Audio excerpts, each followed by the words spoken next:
Hello नमस्कार, welcome back my YouTube channel knowledge is a की of success. हमारा जो टॉपिक था वो था मानव पाचन तंत्र यानी कि human digestive system. Human digestive system में हमने बकल कैविटी पढ़ ली थी। बकल कैविटी के अंदर हमारे टीथ और टंग उनके काम भी पढ़ लिए थे।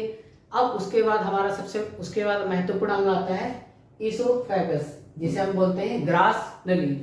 ग्रास नली हमारे लिए बहुत मीडिएटर का काम करती है, खाने को पेट तक पहुंचाने के लिए। ईसोफेगस के साथ हमारा ये फ्रेनेक्स होता है, जहां से सांस आती है, और दोनों फूड पाइप और वेट पाइप दोनों एक ही होते हैं कंबाइंड।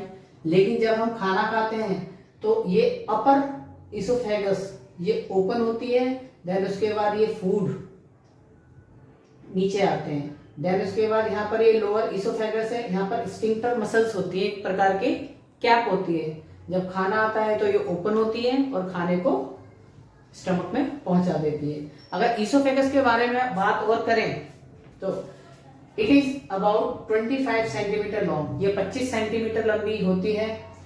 यह बोलस को पेट में ले जाती है क्रमाकुचन गति द्वारा।